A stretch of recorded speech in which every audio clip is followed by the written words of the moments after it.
Welcome to the Varahi real estates. ఇప్పుడు మనం ఒక భూమిని కొనుగోలు చేసే ముందు ఎలాంటి జాగ్రత్తలు తీసుకోవాలి అనేటువంటి విషయాల గురించి ఈ వీడియోలో మనం డిస్కస్ చేద్దాం. చాలామంది భూమిని కొనుగోలు చేసేటప్పుడు సరైన అవగాహన లేకుండా భూమిని కొనుగోలు చేసి లీగల్గా చాలా స్ట్రగుల్ అయ్యేటువంటి ఛాన్స్ అయితే ఉంటుంది. చాలామంది లీగల్గా స్ట్రగుల్ అవుతున్నారు. సో ఎలాంటి జాగ్రత్తలు తీసుకోవాలి, ఏ డాక్యుమెంట్స్ని చెక్ చేసుకోవాలి అనేటువంటి విషయాన్ని ఇప్పుడు మనం తెలుసుకుందాం.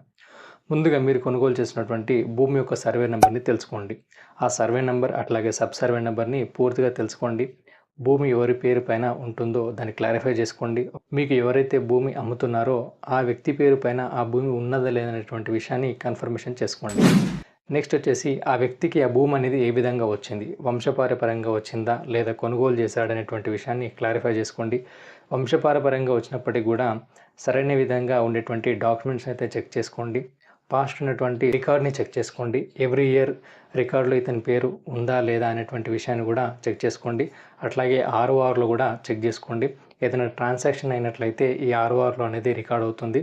అట్లాగే మనకు నెక్స్ట్ వచ్చేసి లింక్ డాక్యుమెంట్ అనేది ప్రతిదీ చెక్ చేయాల్సి ఉంటుంది. ఒకవేళ కొనుగోలు చేసినట్లయితే లింక్ డాక్యుమెంట్ అయితే మనం ఖచ్చితంగా చెక్ చేయాల్సి ఉంటుంది.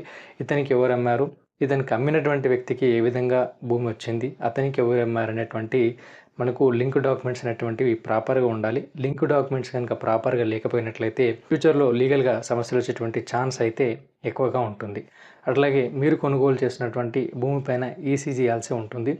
ఈసీ కనుక తీసినట్లయితే దానిపైన ఉన్నటువంటి బ్యాంక్ లోన్స్ కానీ, ఏదైనా మార్టిగేజ్ కానీ, కోర్ట్ అటాచ్మెంట్ చేసినటువంటి ఏ విధమైనటువంటి ట్రాన్సాక్షన్స్ ఉన్నా కానీ ఈసీలో తెలుస్తుంది. సో కొన్ని సందర్భాల్లో ఒకే సర్వే నెంబర్తో ఉన్నటువంటి భూమి ఇద్దరు వ్యక్తుల పేర్లో కూడా మనకు రిజిస్ట్రేషన్ కావడం జరిగింది. కొంతమందికి పట్టా పాస్బుక్లు కూడా వచ్చాయి. సో జాగ్రత్తగా భూమిని కొనే ముందు చుట్టూ కూడా ఉన్నటువంటి వ్యక్తులతో ఒకసారి మాట్లాడండి. హద్దుల విషయంలో కూడా కొంతవరకు తగాదాలు ఏర్పడేటువంటి ఛాన్స్ అయితే ఉంటుంది. పూర్తిగా డాక్యుమెంట్ని వెరిఫై చేసి కరెక్ట్ మెజర్మెంట్ తీసుకొని పూర్తి డబ్బును చెల్లించి మీరు రిజిస్ట్రేషన్ చేసుకొని అట్లాగే మ్యుటేషన్ కూడా చేసుకోవాల్సి ఉంటుంది. అట్లాగే మీరు కొనుగోలు చేసేటువంటి భూమి పరిసర ప్రాంతాలను కూడా ఒకసారి పరిశీలన చేసుకోండి. కొన్ని సందర్భాల్లో మీరు కొనుక్కున్నటువంటి భూమి వాతావరణాన్ని అనుకూలంగా అంటే కాలానికి అనుకూలంగా ఆ భూమిలో మార్పు వచ్చేటువంటి ఛాన్స్ అయితే ఉంటుంది.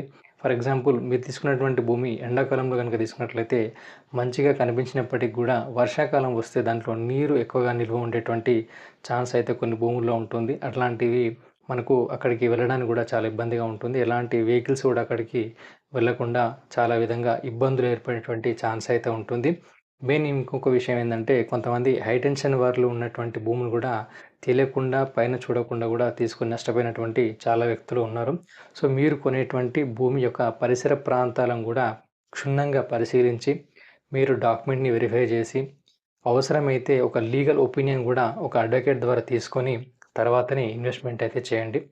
మీరు తొందరపడి ఇన్వెస్ట్మెంట్ చేసి ఫ్యూచర్లో లీగల్గా అట్లాగే మనకున్నటువంటి అట్మాస్ఫియర్లో కూడా ఎట్లాంటి ఇబ్బందులు లేకుండా మీరైతే మంచి దాంతోటి ల్యాండ్ కనుక పర్చేస్ చేసినట్లయితే ఫ్యూచర్లో ఎలాంటి ఇబ్బందులు ఉండవు. Thank you for watching this video.